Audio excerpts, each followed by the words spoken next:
అదే యాకోబు పత్రికలో 5వ అధ్యాయంలో 17వ వచనం చదవండి.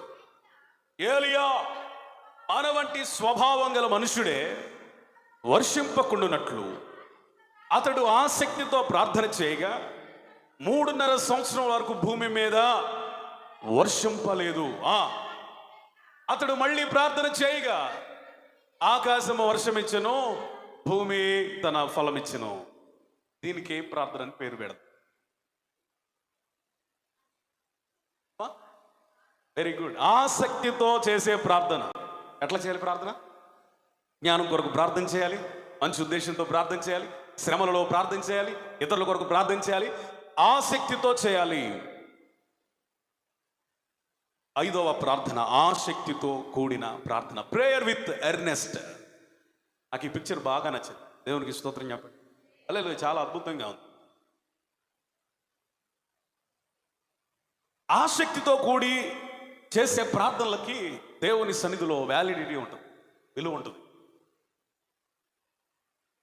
ఆసక్తితో ప్రార్థన చేసే వాళ్ళని దేవుడు గుర్తుపెట్టుకుంటాడు, జ్ఞాపకం చేసుకుంటాడు. వారికి ఏదైనా మేలు చేయాలని బలవంతము చేయబడతాడు. ఆసక్తితో కూడిన ప్రార్థనలు దేవునిలో ఒక రకమైన ఆతృతను కలిగిస్తాయి. దేవునికి స్తోత్రం. సాధారణమైన ప్రార్థనకి ఆసక్తితో కూడిన ప్రార్థనకి తేడా ఏంటయ్యా అంటే, ఈ ఆసక్తి అనే మాటకి 2 అర్థాలు ఉన్నాయి. ఒక అర్థం ఏంటంటే పూర్ణ హృదయంతో చేయటం. ఎలా చేయటం? రెండవ అర్థం ఏంటంటే ఎడతెగగా చేయటం. ఆసక్తి అనే ప్రార్థన, ఆసక్తితో కూడిన ప్రార్థనకి ఏ లక్షణాలు ఉంటాయి అంటే, పూర్ణ హృదయంతో చేయాలి. ఏమన్నామని కాదు. ఎట్లా చేయాలి? మన ప్రార్థన ఎక్కడి నుంచి రావాలి? హృదయపూర్వకముగా రావాలి. హృదయ అంతరంగంలో నుండి రావాలి. ఆత్మలో నుండి మనం ప్రార్థించాలి. రెండవది ఎలా ప్రార్థించాలంటే ఎడతెగగా ప్రార్థించాలి, క్రమం తప్పకుండా ప్రార్థించాలి. ప్రార్థనలో మనకు ఆసక్తి ఉంటే ఎలా ప్రార్థన చేస్తామండి? ఆసక్తి మనకు పుట్టినప్పుడు కాదు. మనకు పుట్టినప్పుడు చేసే ప్రార్థన ఆసక్తి సంబంధమైన ప్రార్థన కాదు, కానీ ప్రతిదినం చేయబడే ప్రార్థన ఆసక్తితో కూడిన ప్రార్థన. ఇక్కడ మనందరికీ ధైర్యాన్ని పుట్టించే మాట ఏంటంటే, ఏలియా మన వంటి స్వభావం కలిగిన వాడే. ఆమేన్. గట్టిగా చెప్పండి. ఏలియా మన వంటి స్వభావము కలిగిన వాడే అనే మాట ఏం తెలియజేస్తుందంటే, నీ వంటి బలహీనతలే ఉన్నాయి, నీ వంటి శరీరమే అతనుకుంది, నీ వంటి పరిస్థితులే ఉన్నాయి. అతడేదో ఆకాశం నుంచి ఊడిపడ్డటువంటి మనిషి ఏం కాదు. అతను ప్రత్యేకంగా దేవుని చేత సృజించబడినటువంటి మానవుడు కాదు.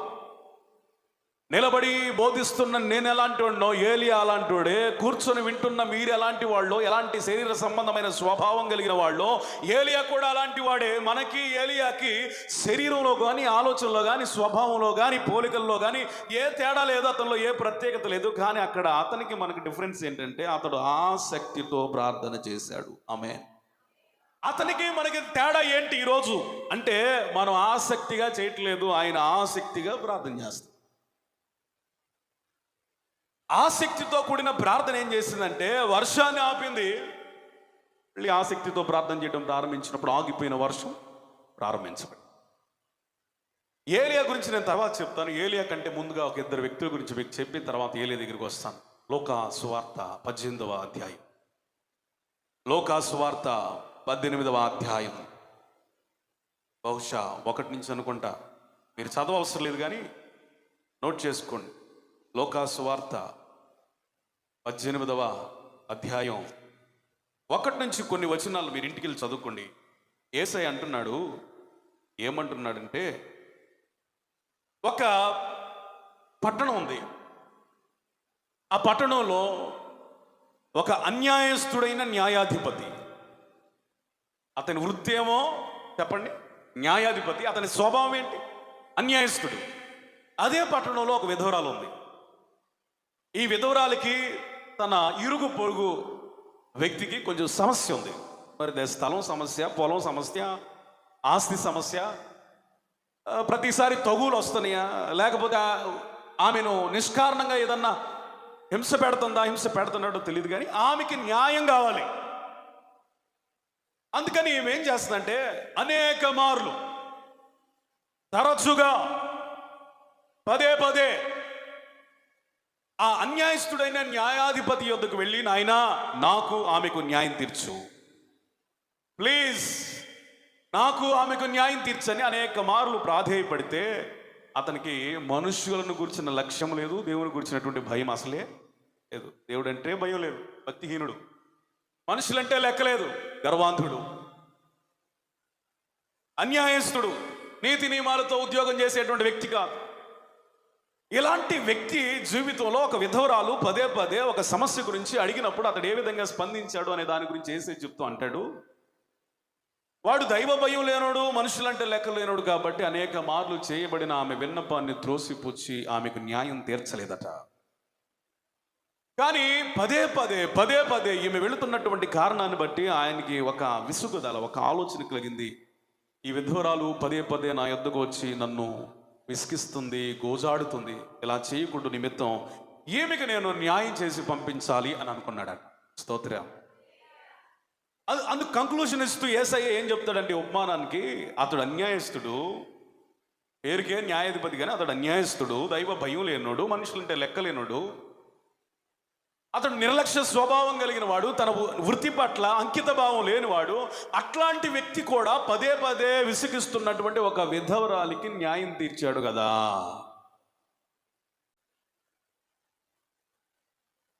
మరి నేను న్యాయాధిపతిని, దేవునికి స్తోత్రం. మరి నన్ను పదే పదే ప్రార్థిస్తే, ఏర్పరచబడిన వారు ప్రార్థిస్తే, ఆసక్తి కలిగి ప్రార్థిస్తే నేను మీకు న్యాయం తీర్చనా, దేవుడు మీకు న్యాయం తీర్చడా అని అడుగుతున్నాడు.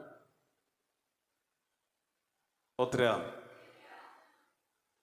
వినండి, ఒక అన్యాయస్తుడైన మనిషే ఒక విషయంలో విసిగిపోయి ఆమెకు న్యాయం తీర్చాలని ఆశ కలిగినప్పుడు, నీతి నియమాలు లేని, ఒక అంకిత భావం లేని ఒక న్యాయాధిపతి ఒక విధవరాలికి న్యాయం తీర్చి పంపించాలని ఆశపడినప్పుడు, దైవ భయం లేని భక్తిహీనుడైన ఒక వ్యక్తి, దేవుడంటే లక్ష్యం లేని ఒక గర్వాంధుడైన ఒక న్యాయాధిపతికి ఆమెకు న్యాయం తీర్చాలని ఆశ కలిగితే, మన తండ్రికి మనం చేసే కన్నీటి ప్రార్థన గురించి ఆలోచన ఉండదంటారా? అది అందుకే యేసయ్య అంటాడు, మీరు ఏర్పాటు చేయబడిన వారికి తగినట్లుగా ఏం చేయాలట? మొర్ర పెట్టుకోవాలి. దేవునికి స్తోత్రం. ఏర్పాటు చేయబడిన వారు ఎట్లా ఉంటారంటే దివారాత్రులు మొర్ర పెడతారట. ఆసక్తి కలిగిన ప్రార్థనకున్న ఒక లక్షణం ఏంటంటే ఆ కార్యము జరిగేంత వరకు క్రమముగా ప్రార్థన జరుగుతూనే ఉంటుంది.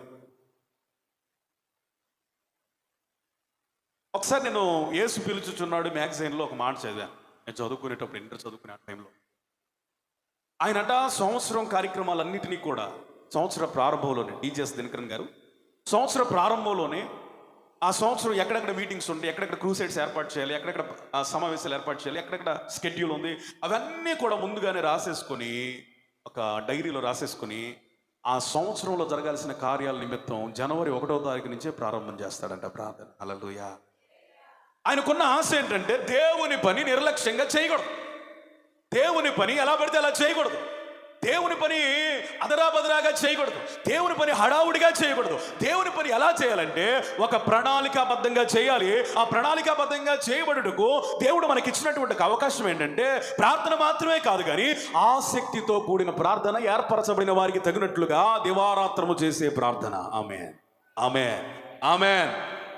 జనవరి 1 నుంచి డిసెంబర్ 31 వరకు నీ జీవితంలో ఏ ఏ కార్యాలు చేయాలో, లేకపోతే నీవు ఏవే బాధ్యతలు నిర్వర్తించాలో, దేవుడు నీకు ఏ ఏ పరిచయలు అప్పగించాడో, లేకపోతే ఇంకేదో సంథింగ్ నీ జీవితంలో ఏముందో ఒక పుస్తకంలో రాసుకొని ప్రతి దినము వాటి కొరకు జ్ఞాపకం చేయి దేవునికి. అవి శ్రేష్టంగా ఉంటాయి. Praise the lord. అవి ఆశ్చర్యకరంగా ఉంటాయి. ఎడతెగక ప్రార్థన చేసే వారికి దేవుని సహాయం తక్కువ కాదు. ఆమేన్. పదే పదే ఆయనకి రిమైండ్ చేసే వారికి దేవుడు ఎప్పుడు కూడా విడిచిపెట్టడం, మరిచిపోవడం. నేను సెంటర్కి వెళ్తున్నానంటే చాలు, ఇది ముందు చెప్తాను కదా పాస్టర్ గారితో, అమ్మా నేను బయటకు వెళ్తున్నాను, ఏమైనా కావాలా అంటాను. ఒక పావు గంట ముందే రెడీ అవుతూ. ఈ మాట ఎవరంటారు? క్యాండీ అంటాడు. అప్పుడు అంటాడు, డాడీ నాకు బిస్కెట్ ప్యాకెట్ అంటాడు. ఒకసారి చెప్తాడు. మళ్ళీ కొంచెం సేపు ఇంకా నేను బయలుదేరను, డాడీ గుర్తుందా అంటాడు. నన్ను ఏమంటాడు? గుర్తుందా అంటాడు. ఇలా నేను వెళ్ళిపోయే లోపు చివరికి బండి ఎక్కేటప్పుడు వెళ్ళేటప్పుడు కూడా డాడీ అంటే ఇంకేం చదువుతాడు అనుకుంటా నేను, బిస్కెట్. ఈ మధ్య మా అమ్మాయి కూడా మాటలు నేర్చుకుంది కదా, ఏముంటుందో తెలుసా? లస్సీ అంటాం చేత కాక, డాడీ అస్సి అస్సి అస్సి అంటుంది. స్నానం చేసేది కూడా నేను వెళ్తున్నానని తెలిసి డాడీ అస్సి అంటుంది. నా కూతురు నా కొడుకు ఎంత ప్రేమగా ఇన్నిసార్లు అడిగినప్పుడు నేను మర్చిపోవటం ఏమన్నా ధర్మమా? ఒకవేళ మర్చిపోయాను అనుకో, ఇంటికి వచ్చేలోపు నాకు గుర్తొచ్చింది అనుకో, మళ్ళీ ఏం చేస్తాను? నేను వెనక్కి వెళ్ళిపోయి తీసుకొస్తాను. ఎందుకో తెలుసా? అనేక మార్లు నా కుమారుడు కుమార్తె నన్ను ప్రాధేయపడ్డారు, అడిగారు, పదే పదే జ్ఞాపకం చేశారు. ఒకసారి అడిగితే మర్చిపోయిన దానికి మనసులో ఒక నెమ్మది ఉంటుంది. మర్చిపోయారా, ఈసారి తీసుకొస్తానని చెప్పగలను. పదే పదే చెప్పింది కూడా నేను మర్చిపోయాను అని చెప్పడానికి నా మనసు ఊరుకుంటుందా? ఇన్ ద సేమ్ వే, ఇలాగే పదే పదే ప్రార్థన చేసిన వారి ప్రార్థన దేవుడు మరిచిపోడు. చప్పట్లు కూడా దేవునికి స్తోత్రం చెప్పండి, స్తోత్రం చెప్పండి. నేను ప్రార్థన మరిచిపోయాను, నిన్ను దాటి వెళ్ళాను అని అనుకోడు ఆయన. ఆసక్తితో కూడిన ప్రార్థన ఏం చేస్తుందంటే దేవునికి, ఇలా అంటున్నానని ఏమనుకోవద్దు, బలవంతం పెడుతుంది, చెయ్యాలని పురికొల్పుతుంది. దేవుడిని ఎవరు బలవంతం చేస్తారు? సాధారణమైన ప్రార్థన పరుడు కాదు. ఎడతెగగా ప్రార్థించేవాడు దేవుణ్ణి బలవంత పెడతాడు. చేస్తావా లేదా? చెయ్యి నాయన, చెయ్యి నాయన, చెయ్యి నాయన, చెయ్యి నాయన, చెయ్యి నాయన. నీ కార్యాలు నేను రుచి చూడాలి నాయన, నీ అద్భుతాలు నేను రుచి చూడాలి నాయన, చెయ్యి నాయన. ఈ ప్రార్థన ఏం చేస్తుందంటే దేవుడు మన జీవితంలో కార్యములు చేయనట్లు ఆయనను, ఆయన మనస్సును, ఆయన హృదయాన్ని ప్రతిదినం రేపుతాయి. అందుకని మనం ఏం చేయాలంటే ఈ స్త్రీ వలె ఎడతెగక మన సమస్యలు న్యాయాధిపతి అయిన దేవునికి చెప్పాలి. స్తోత్రం చెప్పండి, హల్లెలూయా. ఇక్కడ ఉన్న వ్యక్తి అన్యాయస్తుడు, కానీ మనం ఆరాధించే దేవుడు ఎవరంటే మన ప్రార్థనలకు జవాబులు ఇవ్వగలిగిన, మనకు న్యాయము తీర్చగలిగిన, మనల్ని సమాధాన పరచగలిగిన, సరిహద్దుల్లో విషయాలను కలుగు చేయగలిగిన, ఇరుగు పొరుగు వారితో సమాధానమును దయచేయగలిగిన న్యాయాధిపతి, న్యాయవంతుడు, న్యాయం తీర్చువాడు, అన్యాయస్తుడైన దేవుడు కాదు. ఈయనెవరో తెలుసా? దైవ భయం లేనోడు, కానీ మన దేవుడు దైవ కుమారుడు. స్తోత్ర. ఇతడు మనుషులంటే లక్ష్యం లేనోడు, కానీ యేసు ప్రభు ఎవరో తెలుసా? మనుషుల మీద జాలి పడేవాడు, కనికర పడేవాడు, కాపర్ లేని గొర్రెల వలె ఉన్నారని కనికరించి మేలు చేసేవాడు. దేవునికి మహిమ కలుగుతుంది కాక. కుష్టు వ్యాధిగ్రస్తుల గురించి అనేక సార్లు నేను చెప్పాను, మీరు విన్నారు. కుష్టు వ్యాధిగ్రస్తుని ప్రార్థన విని యేసు ప్రభు సమీపించి తాకాడు అని నేను చెప్పాను, మీరు కూడా విన్నారు. ఈరోజు నేను నా షూకి పాలిష్ చేయించుకుందాం అని చెప్పేసి వెళ్ళాను. వెళితే ఒక అతను, యాచకుడు, అడుక్కునే వ్యక్తి నా దగ్గరికి వచ్చాడు. మరి ఇన్ని రోజుల నుంచి అసలు స్నానం చేయలేదో తెలియదు, కానీ ఇక్కడి నుంచి ఇక్కడ గ్యాప్ ఉంది, అంటే ఒక 4 మనుషుల గ్యాప్ ఉంది అతనికి నాకు. ఈ గ్యాప్లోనే అతని నుంచి ఎంత దుర్వాసన వస్తుందంటే తట్టుకోలేకపోయాను. ఎన్ని రోజులైందో స్నానం చేసి అని అనిపించింది. వెంటనే నాకేమని ఆలోచన కలిగిందంటే, ఈ వ్యక్తి నుంచి ఇంత దుర్వాసన వస్తుంది, మరి కుష్ఠవ్యాధిగ్రస్తుని నుంచి ఇంకెంత భయంకరమైన వాసన వచ్చి ఉంటుంది. రసిక కారి అందులో నుంచి దుర్వాసన కలిగి ఆ పుళ్ళు ఎన్ని రోజుల నుంచో చీవు పట్టి, పురుగులు పట్టి, కుళ్ళిపోయిన ఆ శరీరం నుండి బ్రతికేడని పేరే కానీ కుళ్ళిపోయిన ఆ శరీరం నుంచి వచ్చే దుర్వాసన ఇంకెంత భయంకరంగా ఉంటుంది. అలాంటి వ్యక్తిని దేవుడు ఎలా తాకి స్వస్థపరిచాడు? చప్పట్లు కూడా దేవునికి స్తోత్రం చెప్పండి, స్తోత్రం చెప్పండి. ఎందుకు ఈ మాట నేను చెప్తున్నానో తెలుసా? అనుభవపూర్వకంగా నాకు అర్థమైన విషయం ఏంటంటే, ఇతని దగ్గరికి వస్తున్న దుర్వాసన కంటే కుష్టి వ్యాధిగ్రస్తుని దగ్గర నుంచి వస్తున్న దుర్వాసన ఇంకా భయంకరమైనది. ఎవరు తాకడానికి కూడా ఇష్టపడలేదు, కానీ నా యేసు ప్రజలంటే కనికరపడేవాడు కాబట్టి, ఆసక్తి కలిగి ప్రార్థించే వారి ప్రార్థన ఆలకిస్తాడు కాబట్టి, ఆ వ్యక్తిని ముట్టి హత్తుకొని స్వస్థపరిచి నూతనమైన వ్యక్తిగా మార్చాడు. గట్టిగా చప్పట్లు కూడా దేవునికి స్తోత్రం చెప్పండి. That is our God. మనుషులను లక్ష్య పెట్టే దేవుడు, నువ్వు ఆరాధిస్తున్న దేవుడు. సో ఈ ఎడతెగని ప్రార్థన ఈమెకేం చేసిందంటే, ఈ ముసలిదంతా పడలేకపోతున్నాను, నీ విధవరాలతో పడలేకపోతున్నాను, న్యాయం తీర్చి పంపించేస్తే దీని మొహం చూసే పనే అక్కడ నాకు వచ్చేది రాదు. ఇక అమ్మ పోమ్మా రేపు రా, నీకు న్యాయం చేస్తా అన్నాడు. వచ్చింది, ఇదిగో సంతకం చేశా, ఇక అతనికి నీకు గొడవ లేదు, ఆమెకి నీకు గొడవ ఏం లేదు, అతను కూడా నేను చెప్పి మాట్లాడించాను, ఇక నీకు ఇబ్బంది ఏం లేదు, ఇక పద్దాకా రావద్దు నా దగ్గర, నా చుట్టూ తిరుగుతుంది, నేను చాలా బిజీగా ఉన్నా, పో. తను అసహించుకుంటూ న్యాయం చేశాడు. అని మనం ఆరాధిస్తున్న యేసయ్య ప్రేమతో న్యాయం చేస్తాడు. ఆమేన్. ఒక విధవరాలి మొరను విన్నాడు.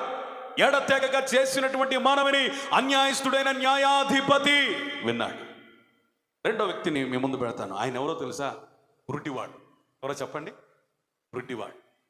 యేసు ప్రభు ఆ దారిని వస్తున్నాడని అర్థం చేసుకున్నటువంటి ఆ గురుటివాడు ఏమని ప్రార్థన చేస్తున్నాడంటే, దావీదు కుమారుడా నన్ను కరుణించు నాయనా, నా కనులు ముట్టు నాయనా, నా కళ్ళు తెరువు నాయనా, ప్రభువా దావీదు కుమారుడు అని ప్రార్థన చేస్తా ఉన్నాడు. ప్రక్కన వెళుతున్న యేసయ్యకు వినబడేలా. కొంతమంది శిష్యులు, ఏయ్ గుడ్డోడా చాలే కళ్ళు లేకపోతేనే ఎంతమందిని అడుక్కుంటూ సంపాదిస్తున్నావు, ఇక కళ్ళు వస్తే ఇక నేను ఎవడు ఆపలేడు, ఆపు. ఈ అభ్యంతరాన్ని విన్న గుడ్డివాని ప్రార్థన తగ్గలేదు, పెరిగింది. స్తోత్రం. ఎడతెగని ప్రార్థనకు ఉన్నటువంటి, ఆసక్తితో కూడిన ప్రార్థనకు ఉన్నటువంటి ఒక లక్షణం ఏంటంటే, అది అభ్యంతరాలు పెరిగే కొలది ప్రార్థన ఎక్కువ చేస్తుంది. ఆమె అవాంతరాలు కలిగే కొలది ప్రార్థన ఎక్కువ చేస్తుంది. అడ్డుబండలు పెట్టే కొలది ప్రార్థన సమయం పెంచుతుంది. ఏది? ఆసక్తితో కూడిన ప్రార్థన.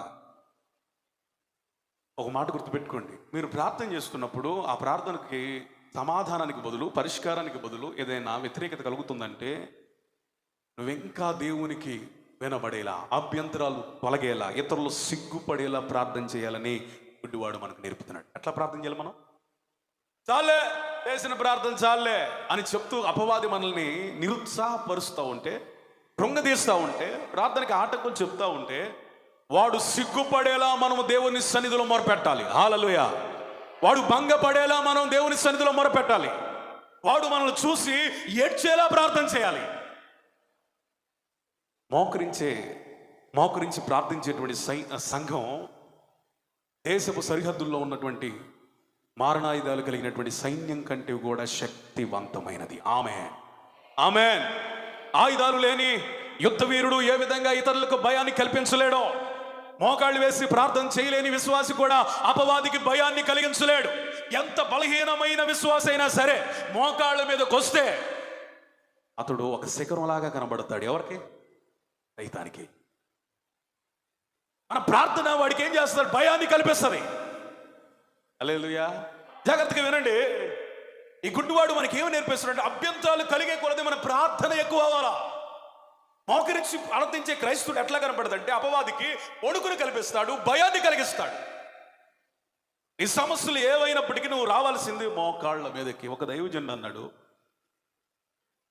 నీ మోకాళ్ళు నేలను తాకితే నీ చేతులు దేవుని మహిమను తాకుతాయి. స్తోత్రం.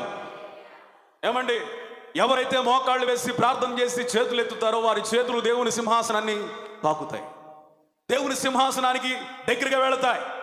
మోకరించి ప్రార్థించేటువంటి క్రైస్తవుడు ఎలాంటి వాడంటే, అతడు కార్యములు జరుగునట్లుగా దేవుని రేపేవాడు, దేవుని బలవంతం చేసేవాడు.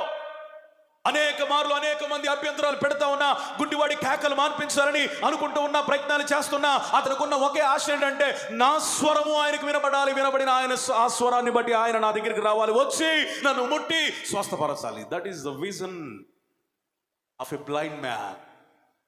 గుడ్డోడే కానీ తనకున్న దర్శనం గొప్పది. స్తోత్రం. మన కళ్ళు ఉన్నాయి కానీ దర్శనం లేదు, ప్రార్థనలు ఇవ్వలేదు. There is no vision in our prayer. ప్రార్థన చేస్తాం కానీ దర్శనం లేని ప్రార్థన.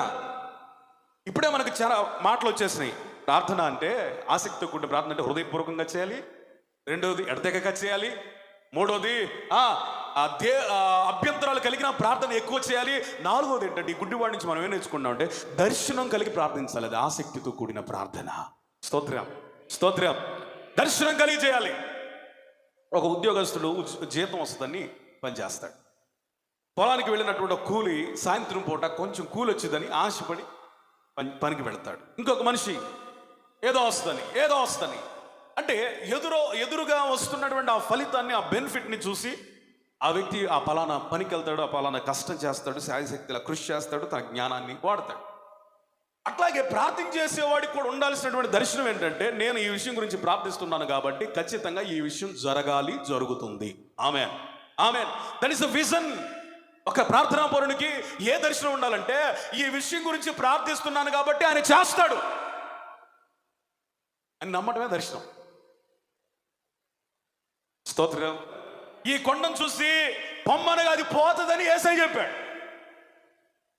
ఒక ముసలాం ప్రార్థన చేస్తుందంట, ప్రభు కొండ పోయిద్ది అన్నావు కదా, ఇదిగో మా ఇంటి దగ్గర కొండ ఉంది, ప్రార్థన చేస్తుంది, పోవాలి ఏసునామలో పోవాలి, ఏసునామలో పోవాలి, ఏసునామలో పోవాలని కళ్ళు తెరిచి ఉదయాన్నే చూస్తే కొండ ఉందంట.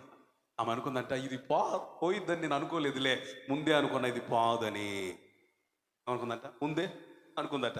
ఇంకేం లేదు, దర్శనం లేదు. ప్రార్థన చేసి నేను అనుకున్నానులే ప్రార్థన చేసేటప్పుడే జరగదని, కాకపోతే చేశాను అనే మాట నీ నోటి వెంట వస్తుందంటే నీ ప్రార్థన ఎడతెగని ప్రార్థన కాదు, అది ఆసక్తితో కూడిన ప్రార్థన కాదు. ఎందుకంటే ఆ ప్రార్థనలో దర్శనం లేదు. ఈ గుడ్డివాడుకున్న దర్శనం ఏంటంటే ఆయన నా స్వరము వినాలి. హల్లెలూయా. నువ్వు ప్రార్థన చేసేటప్పుడు నీ భావన ఎలా ఉండాలి, నీ ఉద్దేశం ఎలా ఉండాలంటే నేను నా స్వరము ఆయన వింటున్నాడా వెండా చెప్పాలి, నోరు తెరిచి చెప్పాలి, వింటున్నాడు అని నువ్వు నమ్మాలా. ఎంతమంది అభ్యంతరపరుస్తున్నా, ఆటంకపరుస్తున్నా, ప్రార్థన వినడు ఆయనని అభ్యంతరాలు కలుగు చేస్తున్నా, నీకు కలగాల్సినటువంటి ఒక స్వరం ఏంటంటే ఆయన నా స్వరమును వినగలిగే దేవుడు. ఒకవేళ మీరు అన్నట్లుగా నా ప్రార్థన ఆయన దగ్గరికి వెళ్ళకపోతే ఇంకా నా స్వరాన్ని పెంచుతాను, ప్రార్థన సమయాన్ని పెంచుతాను, ఆసక్తిని పెంచుతానని ఆ గుడ్డివాడు ఇంకా ప్రార్థన చేస్తున్నాడు, దావీదు కుమారుడా కరుణించు. అందులో దూరాన వెళ్ళిపోయినటువంటి యేసయ్య కూడా దగ్గరికి వచ్చి మీరు ఏం కోరుచున్నారు నాయనా అంటే, ప్రభువా మాకు కళ్ళు దయచేయి ప్రభువా. దేవునికి మహిమ కలుగునగాక. కొంతమందికి వాక్యం చదువుతారు కానీ ఆ వాక్యం అర్థం కాదు. మీకు బాధ కలిగిందా ఎప్పుడైనా? ప్రభువా నేను అక్షరాలే చదువుతున్నాను, అందులో ఉన్న అంతరార్థం ఏముంది, ఆత్మీయ అర్థం ఏముంది, కొంచెం కూడా గోచరం కట్టలేదు ప్రభువా. బైబుల్ని 100 కాదు 300 సార్లు నువ్వు అక్షరాలే చదివినా నీకు దర్శనం రానట్టే. నీకు అందులో ఏదో ఒక సందేశం నీ హృదయానికి చేరాలి. స్తోత్రం. ఆ వాక్యం ద్వారా దేవుడు ఏదో నీతో మాట్లాడాలి. దేవుడు ఆ దినాన వాక్య ధ్యానం ద్వారా నీతో మాట్లాడలేదంటే అర్థం ఆ రోజు నువ్వు ఎన్ని అధ్యాయాలన్నా చదువు, అది నీకు నిష్ప్రయోజనం. నీ సంతృప్తి కొరకు చదువుకున్నావు కానీ ఆత్మ సంతృప్తి పడలా. అందుకే దైవజనుడైన కీర్తనాకారుడైనటువంటి రాజైన దావీదు అంటున్నాడు, నీ ధర్మశాస్త్రమందు ఆశ్చర్యకరమైన సంగతులను చూచినట్లు నా కళ్ళను తెరవండి ఆయన. స్తోత్ర. మీరు వాక్యం చదివేటప్పుడు చేయాల్సిన పని ఏంటంటే ప్రార్థనాపూర్వకంగా చదవండి. అట్లా చదవాలి. ప్రార్థన నీకు ఇంకా అర్థం కావాలని చిన్నపిల్లలాగా చేయండి. ప్రభువా ఈ అధ్యాయంలో మీరు ఏ ఉద్దేశంతో మాట్లాడారో అర్థం చేసుకునే ఆ ఆత్మజ్ఞానం, దర్శనం, ఆ మనోనేత్రాలు వెలిగించబడినటువంటి ఆత్మీయత నాకు రావాలని, ఇది లోకాసువార్త 18వ అధ్యాయమే ఉందని కూడా దాని మీద చేయబెట్టి ప్రార్థన చేయండి. దేవుని యందు భయభక్తులతో చదవండి. ఏదో నాకు వచ్చిందేలే, నాకు తెలిసిందేలే, నేను ఎప్పుడు పట్టుకునే బైబిల్ అనుకుండా ప్రతి పదం శ్రద్ధగా చదవాలి, దైవ భక్తితో చదవాలి. నీకు 2021లో అర్థం కాని విషయాలు ఇదే అధ్యాయం ఇప్పుడు చదువుతూ ఉంటే నీ మనోనేత్రాలు వెలిగించబడి కొత్త విషయాలు తెలిస్తే దాని అర్థం ఏంటంటే మన దర్శనం పెద్దదవుతుందని అర్థం. హల్లెలూయా. నీ మనోనేత్రములు పరిశుద్ధాత్ముడు వెలిగించాడని అర్థం. అమ్మాయి దారిలో శిష్యులు వెళ్తా ఉన్నారు, పునరుద్ధారుడైనటువంటి యేసు ప్రభు ప్రక్కనే ఉన్నారు. ఆ యేసు ప్రభువుని అర్థం కాని వ్యక్తులు, అయా నజరేయుడు అని యేసయ్యను గురించి విన్నావా, ఆయన ప్రవక్త, ఆయన చంపారు, సిలువ వేశారు, నీకు తెలుసా? ఆయనతో ఉన్న వాళ్లే, తిరిగిన వాళ్లే, పరిచర్య చేసిన వాళ్ళే ఆయన గుర్తుపట్టని మనోనేత్రములు వెలిగించబడిన పునరుద్ధాన శక్తిని అనుభవించలేని, ఆస్వాదించలేని పునరుద్ధానుడైన యేసయ్యను గుర్తుపట్టలేని, వెలిగించబడిన నేత్రములు కలిగి మనోనేత్రములు మూయబడిన స్థితిలో ఉన్నారట. కానీ వాళ్ళకు ఒకటి కలిగింది, ఆయన మాట్లాడుతుంటే గుండెలు మండుతున్నాయి. స్తోత్రం. ఆయన నువ్వెవరో, యూదులకు ఉన్నటువంటి మంచి అలవాటు ఏంటంటే ఒక రాత్రి వేళ ఎవరైనా ఇరుగు పొరుగు ఎవరైనా వారింటికి వచ్చారంటే, బంధువులు కాకపోయినా ఈ రాత్రి ఉండండి, రేపు వెళ్దూరులే, చక్కగా మీకోసం మంచం ఉంది, భోజనం ఉంది, నీళ్ళు ఉన్నాయి, స్నానం చేయండి, పడుకోండి, రేపు వెళ్దూరులే కానీ వాళ్ళని ప్రయాణం చేయకుండా ఆపుతారు. అట్లాగే ఈయన ఎవరో, హీస్ ఎ స్ట్రేంజర్, కొత్త వ్యక్తి, ఎవరో మాకు తెలీదు, మనుషుల్లాగే ఉన్నాడు, ఆశ్రయిద్దామని ఉండమన్నాడు. రాత్రి వాళ్ళు భోజనం పెట్టారు. ఏం భోజనం? యూదులకంటే రొట్టెలే భోజనం వాళ్ళకి ఎక్కువ శాతం. ఇప్పుడు ఆయన రొట్టెలు పట్టుకొని విరుస్తూ ఉంటే, బ్రతుకున్న దినాలలో యేసు ప్రభు రొట్టె విరుస్తుంది వాళ్ళకి స్పష్టంగా అర్థమైంది, ఆ యేసయ్య ఈయనలో కనబడుతున్నాడు. దేవునికి స్తోత్రం చెప్పండి. ఆ యేసయ్య ఈయనలో కనబడడం మాత్రమే కాదు, ఆయనే ఈయనని అర్థమైపోయి వాళ్ళకి మనోనేత్రములు వెలిగించబడ్డాయి. దేవునికి స్తోత్రం చెప్పండి. నీ మనోనేత్రములు ఎప్పుడు వెలిగించబడతాయంటే యేసు ప్రభుతో నడిచి నడిచి నడిచి నడిచి ప్రయాణం పెరిగి పెరిగి పెరిగి ఆత్మీయ జీవితం పెరిగి పెరిగి పెరిగి సామర్థ్యం పెరిగి పెరిగి పెరిగి మన సందర్భానుసారంగా దేవునితో మనం ఎక్కువగా ప్రార్థన చేసిన అనుభవాలు ఏం చేస్తాయంటే మనం మన నేత్రాలు తెరవేస్తాయి. దేవునికి స్తోత్రం చెప్పండి. నీ ప్రార్థన ఎదిగే కొలది నీ మనోనేత్రాలు బాగా బ్రైట్గా వెలిగించబడతాయి. ఆమేన్. అందుకని నీ గుడ్డివాడు ఆయన నేత్రములు తెరిచేంత వరకు కూడా ప్రార్థన చేశాడు, నేత్రాలు పొందుకున్నాడు. ఈరోజు ఒకవేళ ఆత్మ సంబంధమైన గుడ్డితనం ఎక్కడైనా నీ జీవితంలో ఉంటే, వాక్యం అర్థం చేసుకుని గుడ్డితనం ఎక్కడైనా ఉంటే, ఆత్మలను వివేచించలేని గుడ్డితనం ఎక్కడైనా ఉంటే, నువ్వేం చేయాలంటే ప్రార్థనను పెంచాలి. ఆమేన్. అధికం చేయాలి. ఆమేన్. మూడో వ్యక్తి చూద్దాం, మూడో సందర్భాన్ని చూద్దాం. అపోస్తుల కార్యం 12వ అధ్యాయం 5వ వచనం చదవండి. పేతురు చెరసాలలో సంఘం అయితే అతని కొరకు ఏం చేస్తుందండి? అత్యాశక్తితో ప్రార్థన చేస్తుంది. సంఘము అత్యాశక్తిగా ప్రార్థించాల్సినటువంటి మరొక సందర్భం ఏంటంటే బంధించబడిన పరిస్థితులు. పేతురు గారట చెరలో ఉంటే ఆ సంఘం చూడండి ఎలా ప్రార్థన చేస్తుంది. యూదుల భయం, మత పెద్దల భయం, ఆ ప్రాంత ప్రజల భయంతో తలుపులు మూసేసుకొని తన సంఘ కాపరి అయిన దైవజనుడైన పేతురు గారి కొరకు అందరూ పురుషులు, వృద్ధులు, స్త్రీలు, అక్కడ రోదే కూడా ఉంది. బహుశా ఆ నీలి రంగు వేసుకున్నది రోదే అని గుర్తుపట్టడానికి అట్లా ఎడం పెట్టి ఉంటాడేమో ఆ బొమ్మ గీసిన ఆయన, సంథింగ్ దాన్ని పక్కన పెట్టండి. అందరూ అన్నారు వీళ్ళు ఎట్లా ప్రార్థన చేస్తున్నారంటే, ప్రభువా మా సేవకుడు విడుదల అవ్వాలి. స్తోత్రం.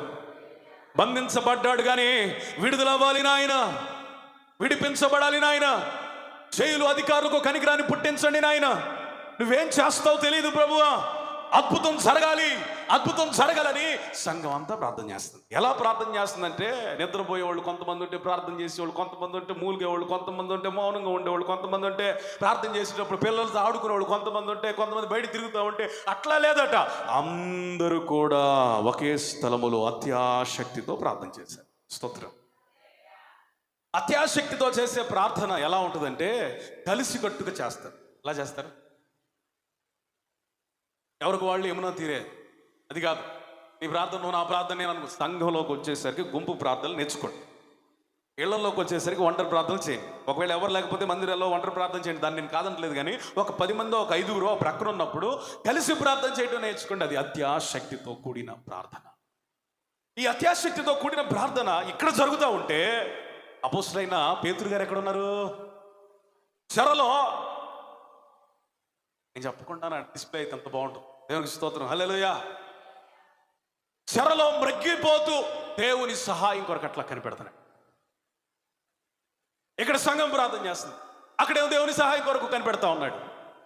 అక్కడ ఒక అద్భుతం జరిగిందండి. అదేంటంటే 7వ 6 నుంచి చదువుతాను నేను, చూడండి. హేరోదు అతని వెలుపలికి తీసుకుని రావాలని ఉండగా ఆ రాత్రి పేతురు 2 సంకెళ్లతో బంధింపబడి 2 సైనికుల మధ్య నిద్రించుచుండెనో. Praise the lord. ఏమండి, పేతురుకి ఇటు ప్రక్కన ఒక సైనికుడు ఉన్నాడు, అటు ప్రక్కన ఒక సైనికుడు ఉన్నాడు. సెక్యూరిటీ. జైలు బయట కాదు, జైలు ఎవరున్నారు? సంఖ్యలు వేసి కూడా, ఒకటి సంఖ్యలు వేశారు, రెండోది ఏం చేస్తున్నారు? ఎంత హై సెక్యూరిటీ మధ్యలో దేవుడు విడిపించాడని చెప్పడానికి మాటలు రాయించి పెట్టాడు పరిశుద్ధాత్ముడు. ఆయనకి సంఖ్యలు వేయబడ్డాయి. ప్రక్కన ఎవరున్నారు? జైలర్స్ ఉన్నారు. జైలర్స్ ఉన్నారు. కావలి వారు తలుపు ఎదుట చెరసాలను కాస్తున్నారు. మళ్ళీ జైలు బయట ఎవరున్నారు? వాచ్మెన్. వాళ్ళు కూడా జైలర్సే. కావలి వారు కాస్తా ఉన్నారు, పేతుర్ని చూస్తూ ఉన్నారు. లోపల ఇటు పక్కన ఒక జైలు, ఇంకో పక్కన ఇంకో జైలు ఉన్నారు. వాళ్ళు పడుకున్నారు. వాళ్ళ మధ్య ఏం చేస్తున్నాడు? ఆయన ఉన్నాడు. ఇదిగో ప్రభు దూత అతని దగ్గర నిలిచెను. అతడుండిన గదిలో ఏమైందట? గొప్ప వెలుగు కలిగిందట. స్తోత్రం చెప్పండి. దేవునికి స్తోత్రం చెప్పండి. ఆయన మాట్లాడుతున్నాడు. త్వరగా లెమ్మో అని చెప్పగా సంఖ్యలు అతని చేతుల నుంచి ఊడిపడాను. అప్పుడు దూత అతనితో, నువ్వు నడుము కట్టుకొని చెప్పులు తొడుక్కును. అతడు ఇలాగ చేసిన తర్వాత దూత, నీ వస్త్రం పైన వేసుకున్న వెంబడి రమ్మని అతనితో చెప్పాను. అతడు వెలుపలికి వచ్చి దూత వెంబడి వెళ్ళి దూత వలన జరిగింది నిజంగా జరిగినని గ్రహింపక తనకు దర్శనం కలిగినని తలంచును. మొదటి కావలిని రెండవ కావలి దాటి పట్టణంకు పోవు ఇనుప గౌని యొద్దకు వచ్చినప్పుడు దానంతటా అది వారికి తెరచుకొనెను. వారు బయలుదేరి ఒక వీధి దాటిన వెంటనే దూత అతనిని విడిచిపోయాను. స్తోత్రం. అమ్మో, ఎంత హై సెక్యూరిటీ చూడండి. ఇద్దరు ఉన్నారు జైలర్స్, బయట వాచ్మెన్ ఉన్నాడు. మొదటి కవిని ఉంది, రెండవ ఏముంది దాని పేరు, ఏం పేరండి? మొదటి కావల, దేవునికి మొదటి కావలి ఉంది. అంటే కావలి ఉందంటే అక్కడ ఎవరు ఉంటారు? కాపలా కాసేవాళ్ళు ఉంటారు. రెండవ కావలి ఉంది, అక్కడ ఎవరు ఉంటారు? కావలి కాసేవాళ్ళు ఉంటారు. మూడవది అసలు మెయిన్ డోర్, గవిని అంటే మెయిన్ ద్వారం, మెయిన్ డోర్. ఈ జైలు అంటే ఎంత పెద్దదో ఇక ఆలోచించుకోండి. పేతురు గారు ఉన్న జైలు ఎంత సెక్యూరిటీతో, ఎంత పెద్దదో, ఎంత హైఫైగా ఉందో చూడండి. ఆ రోజుల్లోనే ఎంత సెక్యూరిటీ మధ్యలో దేవదూత పేతురు గారు ఉన్న ఆ చెరలోనికి ప్రత్యక్షమయ్యాడు. దేవునికి స్తోత్రం. గుర్తుపెట్టుకోండి, అయ్యో నేను విడిపించబడలేనేమో, నా పని అయిపోయిందేమో, ఇక మరణమే నాకు శరణమేమో, ఈ రోగం తగ్గదేమో, ఈ శ్రమలు పోమేమో, ఆత్మీయతలు ఎదగనేమో. పేతురు గారికి ఎన్ని ఎన్ని ఎన్ని ఎన్ని బంధకాలు, అక్కడక్కడక్కడక్కడ పక్కన ఎన్ని బంధకాలు ఉన్నాయి. ఈరోజు నీ జీవితంలో కూడా అలాగా ఎదగనీయకుండా, విడిపించబడనీయకుండా, విడుదల కార్యాలు జరగకుండా, స్వేచ్ఛగా దేవుడిని ఆరాధించకుండా ఎన్నో అభ్యంతరాలు ఉన్నా ఆసక్తితో కూడిన ప్రార్థన వాటన్నిటినీ జయించగలుగుతుంది. స్తోత్ర. ఈరోజు అత్యాశక్తికి ఉన్నటువంటి, లేకపోతే అత్యాశక్తితో కూడిన ప్రార్థనకు ఉన్నటువంటి ప్రభావం, శక్తి ఏంటో తెలుసా? అది ఎలాంటి బంధకాలనైనా, ఎంతటి బంధకాలనైనా విడిపించగలిగిన ప్రభావం కలిగినది. హల్లెలూయా. దేవదూత వచ్చి, నీ చెప్పులు తొడుక్కో, నడుం కట్టుకో, వస్త్రం వేసుకో. ఏమండి ఎలా విడిపించాడో, ఆ జైలు నుంచి బయట తీసుకొచ్చాడు. ఎలా విడిపించాడో, కావాలి మొదటి కావాలి దాట, రెండవ కావాలి దాట. ఇక గవిని దగ్గరికి వెళ్ళగానే ఆటోమేటిక్గా వారు దగ్గరికి రావగానే ఏమైపోయినాయి? ద్వారాలు తెరుచుకున్నాయి. ఎంత అద్భుతం! ఈ టెక్నాలజీ ఇప్పుడు వచ్చింది. ఏది మనిషి దగ్గరికి రాకుండా వాటికయ్యే తెరుచుకునే ద్వారాలు వచ్చేసినాయి. మనిషికి ట్యాప్ తిప్పే పని లేకుండా చెయ్యలా పెట్టగానే నీరు వచ్చేటువంటి సిస్టమ్ కూడా వచ్చేసింది. వీటిని సెన్సార్స్ అంటారు. హ్యూమన్ బాడీ, మనిషి శరీరం అదేం చేస్తుందంటే సిగ్నల్ ఇస్తుంది, ఇది మనిషి శరీరమే అని సిగ్నల్ ఇస్తుంది. ఆ సిగ్నల్ రిసీవ్ చేసుకున్నటువంటి ఆ ట్యాప్ కానీ, ఆ డోర్ కానీ, సంథింగ్ ఏదైనా కానీ వెంటనే అది రియాక్ట్ అయ్యి, రెస్పాండ్ అయ్యి ఏం చేస్తుందంటే, ట్యాప్ అయితే నీళ్ళు ఇస్తుంది, డోర్ అయితే తెరుచుకుంటుంది. ప్రార్థనకున్న సెన్సార్ పవర్ ఎంతదో తెలుసా? మనం గనక అలా నిలబడితే విడుదల అలా జరుగుతూ ఉంటుంది. దేవునికి స్తోత్రం చెప్పండి.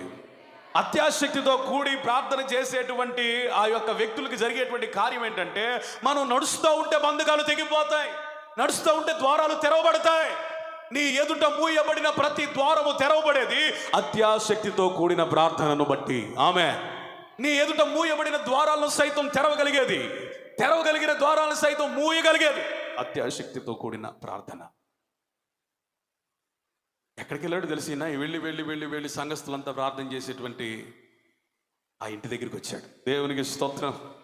హల్లెలూయా. పేతురు, అమ్మా నేను తలుపు తెరవండి, నేను తలుపు తెరవండి అంటే ఎవరు తలుపు తెరవలేదు. అది పేతురు అని ఎవరు అనుకోలేదు. రోదే మాత్రం పేతురు గారు వచ్చారు, తలుపు తెద్దాం అంటే అందరూ ఏమన్నా తెలుసా? పిచ్చిదాను నువ్వేమన్నా, పేతురు గారు రావటం ఏంటి, నువ్వేదో పెద్ద పిచ్చిదానిలాగా ఉన్నావే అని అన్నారా లేదా? 15వ వచనం.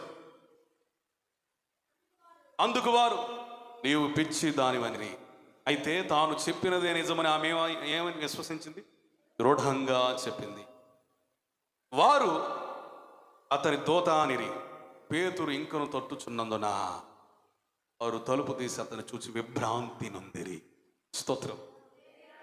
నాకు కొంచెం ఇక్కడ ఆశ్చర్యంగా, కొంచెం ఫన్నీగా అనిపించిన విషయం ఏంటంటే, వీళ్ళు అత్యాసక్తిగా ప్రార్థించారు కానీ పేతురు వచ్చాడని మాత్రం ఎంతమందికి నమ్మకం ఉంది?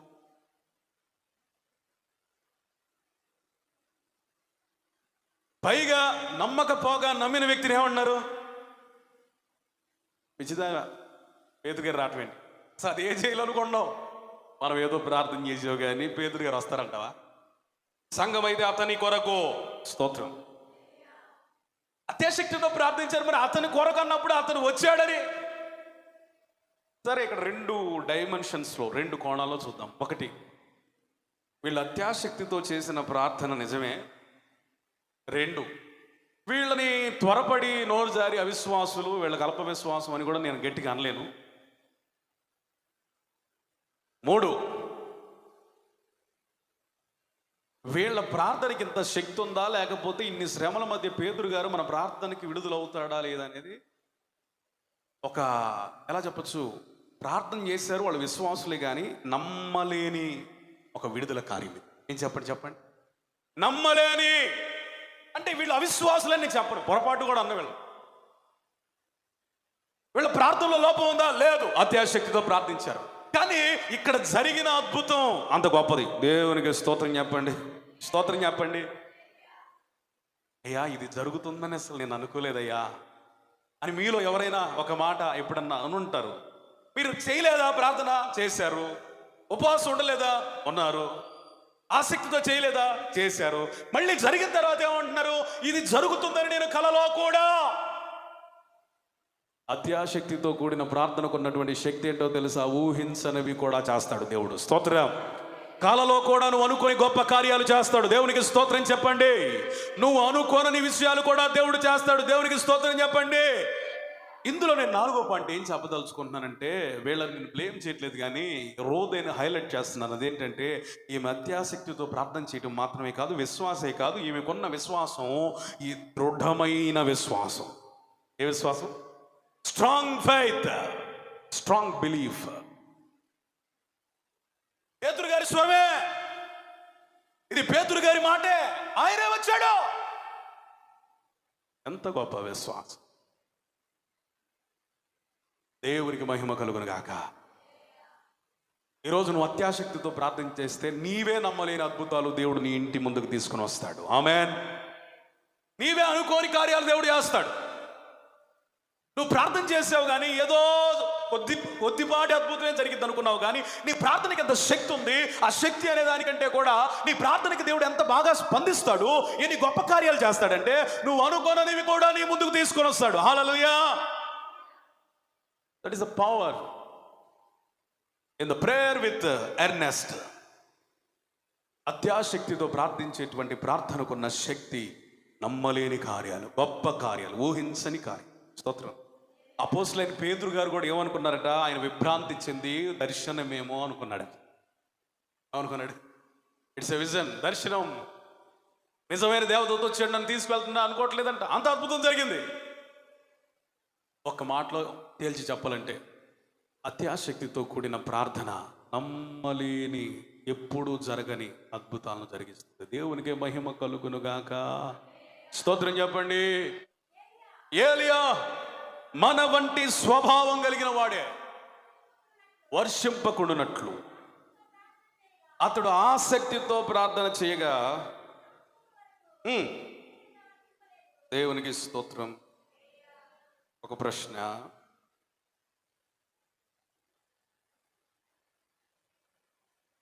ఏలియా, నేను ఈరోజు ఈ మాట గురించి ధ్యానం చేశాను.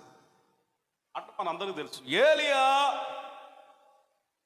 వర్షం కొరకే కాదంట, వర్షం ఆగిపోవాలని కూడా ప్రార్థన చేయాలి.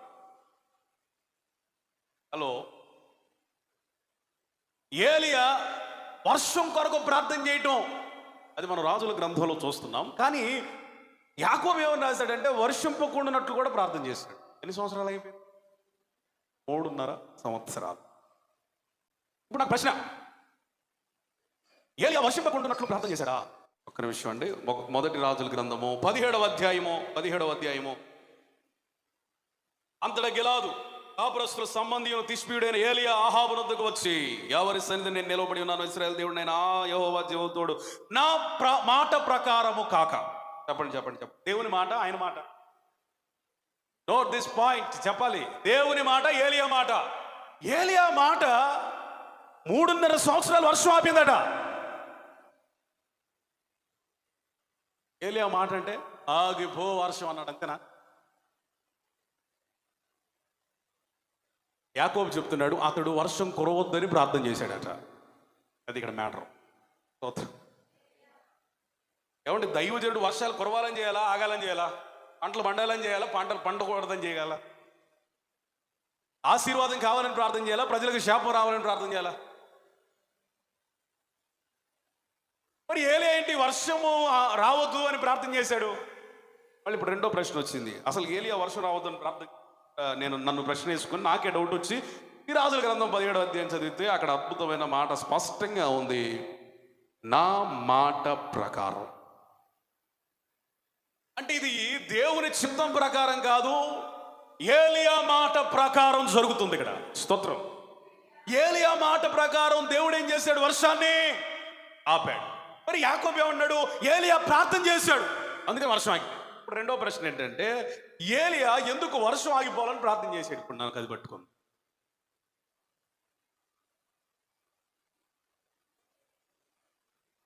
స్తోత్రం. ఏలియా వర్షం రాకూడదని ఎందుకని ప్రార్థన చేసి ఇప్పుడు నాకు డౌట్ వచ్చింది.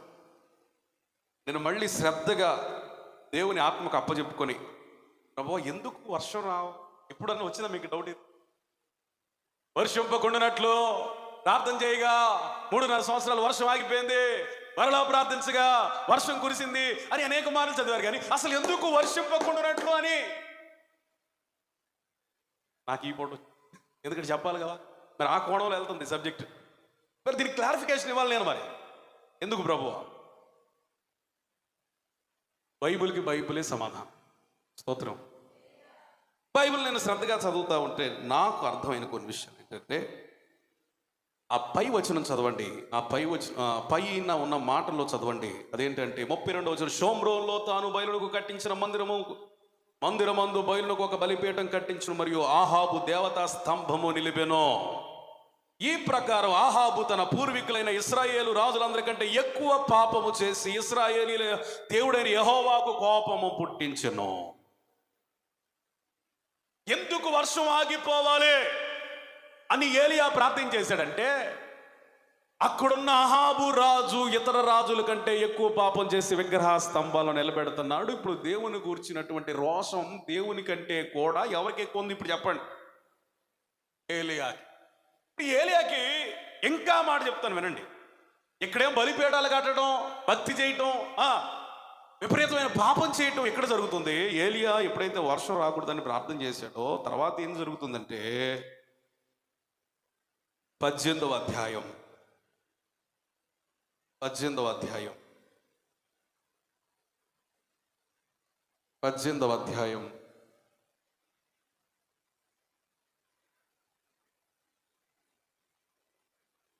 ఒక మాట చదవండి. 17వ వచనం. ఆహాబు ఏలియాను చూసి ఏమన్నాడు? ఇశ్రాయేలు వారిని శ్రమ పెట్టువాడవు నీవే కావా? ఇశ్రాయేల్ ఏం పెడుతున్నాడట? చెప్పాలి. ఏలియా ఇశ్రాయేలీని ఏం పెడుతున్నాడు? శ్రమ. ఏ శ్రమ? ప్రజలందరూ అన్నం కోసం అల్లాడిపోతున్నారు, వర్షం కోసం అల్లాడిపోతున్నారు, పంటలు పండలేదని అల్లాడిపోతున్నారు, కరువుతో అల్లాడిపోతున్నారు. ఇప్పుడు ఇశ్రాయేల్ అందరికి ఏం పట్టింది? ఏం కలిగింది? శ్రమ. ఈ శ్రమ ఎవరి వలన కలిగింది? అది నా ప్రశ్న. చెప్పాలి. మీకు అర్థమైందా లేదా? శ్రమ ఎవరి వలన కలిగింది? ఏలియా వలన. ఎందుకు కలిగింది? ఏలియా వర్షం ఆగిపోవాలని ప్రార్థన చేశాడు. అందుకే ఈ విషయం ఆ నోట ఈ నోట అసలు ఎందుకురా వర్షాలు ఆగిపోయినాయి అంటే, ఆ నోట ఈ నోట ఆహాబుకు తెలిసినటువంటి మాట ఏంటంటే, ఏలియా వర్షం ఆగిపోవాలని ప్రార్థన చేశాడు. ఆయన మళ్ళీ ప్రార్థిస్తే తప్ప వర్షాలు రావు. ఇప్పుడు ఆహాబు బలిపీఠాలు కట్టి భక్తి చేసి యెహోవాకు విరోధంగా పాపం చేసినటువంటి ఆహాబు ఇప్పుడు ఏ పనిలో పడిపోయాడంటే, పశువులకు గడ్డి వెతుక్కునే పనిలో పడిపోయాడు. జలధారల కోసం, అంటే నీళ్ళు ఎక్కడ దొరుకుతాయని వెతకడం ప్రారంభించాడు. ఇప్పుడు వర్షం లేకపోవడం వలన రాజు ఏం చేస్తున్నాడు తెలుసా? గడ్డి కొరకు తిరుగుతున్నాడు, నీళ్ల కొరకు తిరుగుతున్నాడు, తన పశువులు ఏ విధంగా బ్రతికించుకోవాలని తిరుగుతూ ఉంటే ఏలియా కనబడితే, ఆయన ఈ శ్రమలో నీ వల్లనే కదా బాబు మాకు వచ్చింది అన్నాడు. స్తోత్రం చెప్పండి. ఇప్పుడు ప్రజలకి శ్రమ కలిగింది అనే విషయాన్ని ప్రక్కన పెడితే, ఏలియా వర్షము ఆగిపోవాలని ప్రార్థన చేస్తే ఏం జరిగిందంటే, అక్కడ బయలుదేవతను ఆరాధించే ఆరాధనలకు ఏం కలిగింది? భంగం. వీటిని ప్రోత్సహించి రాజు ఏ పనిలో పడిపోయాడు? గడ్డిని వెతుక్కునే పనిలో, నీటిని వెతుక్కునే పనిలో. దేవునికి స్తోత్రం చెప్పండి, స్తోత్రం చెప్పండి. ఇప్పుడు ఏమవుతుందంటే అద్భుతమైన 2 కార్యాలు జరిగాయండి. వర్షం రావడానికి ముందు అద్భుతమైనటువంటి 2 కార్యాలు జరిగినాయి. ఈ 2 కార్యాలు జరగటం కొరకే ఏలియా వర్షాన్ని ఆపాడు. ప్రజలు ఆశీర్వదించబడుతున్న కొలది పాపం ఎక్కువైపోతుంది, వర్ధిల్లుతున్న కొలది పాపం ఎక్కువైపోతుంది, విస్తరిస్తున్న కొలది పాపం ఎక్కువైపోతుంది. దేవుడు ఆశీర్వదిస్తున్న సంవత్సరం భక్తిహీనులు అయిపోతున్నారు. దేవుడి జ్ఞాపకం ఎవరు చేసుకోవట్లా, అందరూ కూడా పాపం చేస్తూ విగ్రహారాధికులు అయిపోతా ఉన్నారు. దేవుని వైపు తిరిగి ప్రభువా నీవు చేసినటువంటి మేలును బట్టి మేము బ్రతుకున్నామని ఎవరు అనుకోవట్లేదు. కానీ ఆ రాజ్యము, ఆ రాజులు, ఆ అధికారులు అందరూ ఏమైపోయారంటే డబ్బు విస్తరించబడడాన్ని బట్టి ఏం చేస్తా ఉన్నారంటే విగ్రహాలు కడుతున్నారు, బలిపీఠాలు కడుతున్నారు, అషేరా దేవతని నిలబెడుతున్నారు, బయలుదేవత పూజారులని పోషిస్తూ ఉన్నారు, పూజలను ప్రోత్సహిస్తున్నారు. ఈ కరువులు ఇవన్నీ వచ్చినప్పుడు రాజ్యాలు, రాజులు యేసు ప్రభువే నిజమైన దేవుడు అని తిరిగే కాలం మళ్ళీ రాబోతుంది. నమ్మినోడు ఆమె చెప్పండి, స్తోత్రం. ఇప్పుడు ఏమైందంటే ఇతను ఎందుకు వర్షం ఆగాలని ప్రార్థన చేశాడంటే యెహోవాయే దేవుడు, ఆయనే వర్షమునకు ఆధారభూతుడు, ప్రకృతికి దేవుడు. మీరు అనుకున్నట్లు అషేరాదేవి కాదు, ఆ బయలుదేవత కాదు, లేకపోతే వాళ్ళు కాదు, వీళ్ళు కాదు, మీ పూజలు కాదు. నిజంగా మీరు ఆశీర్వదించబడడానికి కారణం నేను ప్రకటిస్తున్నటువంటి యెహోవాయే దేవుడు, ఆయనే జీవము కలిగిన దేవుడు. ఆయన సన్నిధిలో నిలవబడి నేను చెప్తున్నటువంటి మాట ఏంటంటే ఈ వర్షము ఆగిపోతుందని చెప్పాడు, ఆగిపోయింది. ఇప్పుడు ఏమైందంటే ఇదంతా మీకు తెలుసు, బలిపీఠం కట్టి బయలుదేవతలందరినీ కూడా జయించి అగ్నిని దించి ప్రార్థన ద్వారా వాళ్ళందరినీ చంపించి వేశాడు. దాని తర్వాత దేవుడు ఏమని మాట్లాడుతున్నాడంటే, దేవునికి స్తోత్రం, 18వ అధ్యాయం, అనేక దినములైన తర్వాత 3వ సంవత్సరమందు యెహోవా వాక్కు ఏలియాకు ప్రత్యక్షమై నేను భూమి మీద వర్షము కురిపింపబోచున్నాను. స్తోత్రం చెప్పండి, స్తోత్రం చెప్పండి. భూమి మీద వర్షాన్ని కురిపింపబోతా ఉన్నాను అని దేవుడు ఏలియాకు వాగ్దానం చేశాడు. దైవజనుడు వాగ్దానం పొందుకొని ధైర్యంగా ఉండి వర్షం కొరకు ఆశపడుతూ ఉన్నటువంటి ఈ టైంలో ఈ రాజు ఏం చేస్తున్నాడు చెప్పాలి, గడ్డి కోసం, నీటి ఉదకదారుల కోసం ఎదురు చూస్తూ ఉన్నాడు. నా విషయానికి వస్తున్నాను, ఇదంతా మీకు బైబిల్ స్టడీ అనమాట, మీకు అర్థం కావాలని. ఇప్పుడు అసలైన విషయానికి వస్తున్నాను. అదేంటంటే ఇప్పుడు ఈయన 3వ సంవత్సరంలో దేవుడు మాట్లాడాడు. ఎన్నో సంవత్సరం అది గుర్తుపెట్టు, ఎన్నో సంవత్సరం. యాకోబు ఎన్ని సంవత్సరాలు వర్షం ఆగిపోయిందని చెప్పాడు అంటే దేవుడు మాట్లాడిన ఇంకా ఎన్ని నెలల వరకు వర్షము లేకుండా ఉంది? 6 నెలలు. ఇప్పుడు అతను ఏలియా ఎన్ని నెలలు ప్రార్థించాడు? That's my point. చెప్పాలి. ఎందుకు ఈ మాట అంటే అతడు ఆసక్తి కలిగి ప్రార్థించాడని మనం ఏదో ఊరికి అనుకున్నాం, కానీ ఆసక్తి అంటే 6 నెలల ప్రార్థన. చెప్పండి కూడా దేవునికి స్తోత్రం చెప్పండి, గట్టిగా చెప్పు హల్లెలూయా. 6 నెలలు వర్షం కోసం ప్రార్థన చేశాడు. 6 నెలలు దేవుడే మాట్లాడాడు, నాయనా 3వ సంవత్సరం ఇది, నేను ఇక వర్షం త్వరలో పంపించబోతా ఉన్నాను, ఇక ఈ 6 నెలలు ప్రార్థన చేస్తా ఉన్నాడు. ప్రభువా ఏ నోటితో అయితే ఆగిపోవాలని ప్రార్థన చేశాడు అదే నోటితో ప్రార్థన చేస్తున్నాడు, ప్రభువా వర్షం కావాలి, స్తోత్రం, వర్షం రావాలి, వర్షం కావాలి.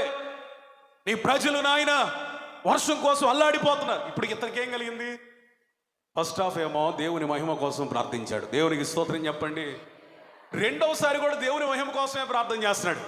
ఫస్ట్ హాఫ్లో దేవుని మహిమ కలిగింది, రాజులు వాళ్ళందరూ కూడా అర్థం చేసుకోవటం, సింహాసనాలు దిగి వాళ్ళు నిర్వీర్యులైపోవటం, నిష్ప్రయోజకులైపోవటం జరిగిపోయింది. రెండోసారి ఏమైపోతుందంటే దేవునికి మహిమ కలుగుతుంది, ప్రపంచాలన్నీ కూడా, రాజులందరూ కూడా నిజంగా యెహోవాయే దేవుడు అని తెలుసుకోబోతున్నారు. స్తోత్రం చెప్పండి. ఫస్ట్ హాఫ్లో ప్రజలు కష్టాలు పడ్డారు, కానీ దేవుడేనయ్యా మనల్ని ఆశీర్వదించాడు, అది అర్థం కాకే మనం గర్విష్ఠులు అయిపోయాం, ఒకళ్ళ మీద ఒకళ్ళు హెచ్చించుకున్నాం అని అనుకున్నారు. కానీ సెకండ్ హాఫ్లో వర్షం పడినప్పుడు ఏం జరిగిందంటే తిరిగి నూతన ఉద్యోగం ఆ దేశంలో కలిగింది. దేవునికి స్తోత్రం, ప్రైజ్ ది లార్డ్. కొన్నిసార్లు మనకు వర్షాలు ఆగిపోవడం కూడా మంచిదే. చెప్పరేంటండి ఆమె, చెప్పరేంటండి? వర్షాలు ఆగిపోవడం మంచిదేనండి. ఎందుకంటే ఒకసారి మనం దేవుణ్ణి లెక్క చేయం.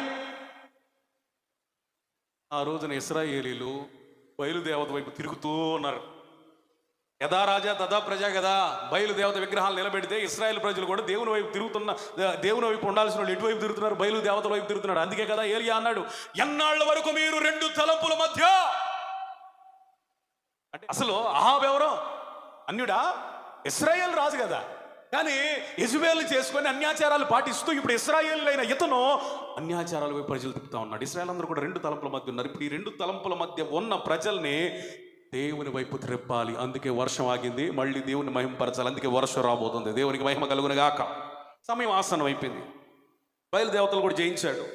వెళ్ళిపోయి ఇక వర్షం కోసం ప్రార్థించడమే తరువాయి.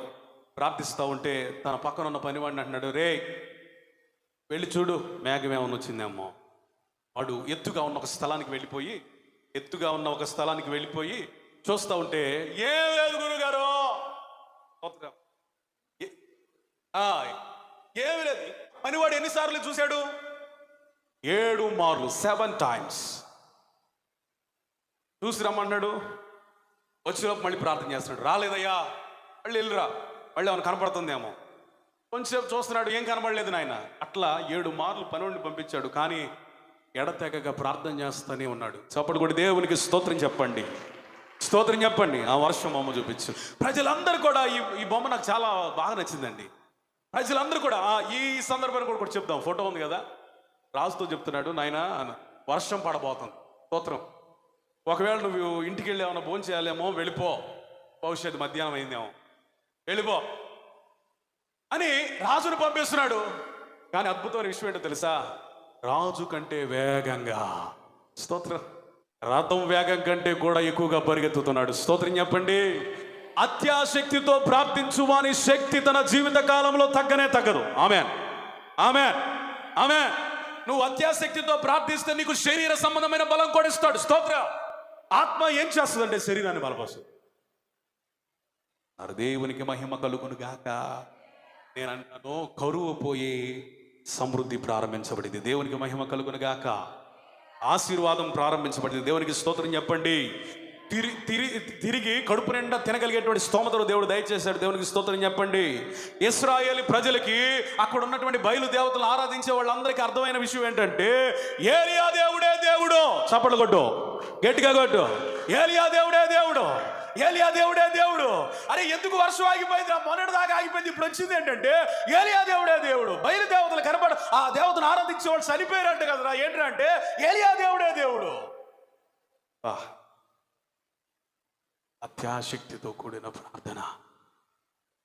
ఒక ప్రార్థనా పరుని బట్టి దేవుడు ఘనపరచబడతాడు. అన్యుల మధ్యలో, ప్రజల మధ్యలో. స్తోత్రం. నువ్వు స్వజనుల మధ్యలో, అన్యుల మధ్యలో దేవునిని ఘనపరిచేటువంటి ఒక అద్భుతమైన అవకాశం ఏంటంటే ఆ శక్తితో కూడిన ప్రార్థన. 6 నెలలు వర్షం కోసం ప్రార్థించినటువంటి ఏలియా వలె నువ్వు కూడా ప్రార్థించగలిగితే ఎంత బాగుంటుంది. ఈ సమస్యల నిమిత్తం అవి జరగవని అనుకోవద్దు. పనివాన్ని పంపించి పరీక్షించినట్లుగా అప్పుడప్పుడు దేవుని సూచనలు మాట్లాడమని చెప్పు. వాక్యం ద్వారా బలపరచబడు. విశ్వాస వాక్కుల చేత బలం పొందుకో. చివరికి 6వ నెలలో దేవుడు ఒక చిన్న మేఘం, స్తోత్రం, ఆ వర్షం కురిపించబడేటువంటి ఆ దినములలో మేఘాలు కనపడతా ఉన్నాయి. చిన్న చిన్న మేఘం, ఒక్క మేఘం కనపడ. ఇప్పుడు ఆ ఒక్క మేఘాన్ని ఆధారం చేసుకుని ఆయన కొన్ని దినాలు ప్రార్థన చేయాలి. Praise the lord. దేవుడు నువ్వు ప్రార్థిస్తూ ఉండగా నీకు ఒక సూచన, ఒక దర్శనం, ఒక వాక్యం, ఒక ప్రకటన, ఒక ప్రత్యక్షత, ఏదో ఒకటి, ఒక జ్ఞాపకం, ఏదో ఒకటి చూపిస్తాడు. అది పట్టుకొని నువ్వేం చేయాలంటే ఇంకా ఎక్కువ విశ్వాసంతో ప్రార్థన చేయాలి. ఎడతెగక ప్రార్థన చేసేవాడు విశ్వాసాన్ని కోల్పోకుండానట్లుగా దేవుడు మధ్యలో దర్శిస్తాడు. స్తోత్రం. ప్రార్థనను పొడిగించమని, కంటిన్యూ చేయమని ప్రేరేపిస్తాడు, రేపుతాడు. స్తోత్రం చెప్పండి. దేవుడే గనక ఆ సూచన ఇవ్వకపోతే బలహీనపడిపోయేవాడు ఏలియా కానీ, మన వంటి స్వభావం కలిగిన వాడే కానీ ఎడతెగక అత్యాసక్తితో, ఆసక్తితో కూడినటువంటి ప్రార్థన ఆగిన వర్షాన్ని కూడా తిరిగి కృంభరించబడేటట్లు చేసింది. ఈరోజు నేను ఒక మాట చెప్పనా, ఇదే అత్యాసక్తితో కూడిన ప్రార్థన మన సంఘానికి గనక అన్వయిస్తే ఉజ్జీవం కొరకు ఇది మొదలుకొని మనం ప్రార్థించాలి. ప్రజల ఆత్మ రక్షణ కొరకు మనం ప్రార్థన చేయాలి. అనేక మంది తాగుబోతులు మార్చబడడం కొరకు మనం ప్రార్థన చేయాలి. తిండిబోతులు మార్చబడి ఉపవాసాలు చేసే వ్యక్తులుగా ఉండటం కొరకు మనం ప్రార్థన చేయాలి. తిరుగుబోతులు మార్చబడి దేవుని సన్నిధిలో మోకరించడానికి మనం ప్రార్థన చేయాలి. గ్రామంలో ఎవరైతే చెడిపోయి పడిపోయి ఉన్నారో వాళ్ళందరి కొరకు మనం ప్రార్థన చేయాలి. ప్రార్థన చేస్తూ ఉన్నప్పుడు దేవుడు మనకు సూచనలు చూపిస్తూ ఉంటాడు. ఆయన కార్యాలు నేను ప్రారంభించానని గుర్తులు చూపిస్తూ ఉంటాడు. వాటిని పట్టుకొని ఇంకా మనం ఎడతెగక ప్రార్థన చేస్తే కడవరి ఉజ్జీవాన్ని మన తరంలో మనం చూడగలుగుతాం. ఆమె ఈ ఏలియా ప్రార్థన మనకు నేర్పించేది ఏంటంటే ఇది మొదలుకొని సంఘ ఉద్యోగం కొరకు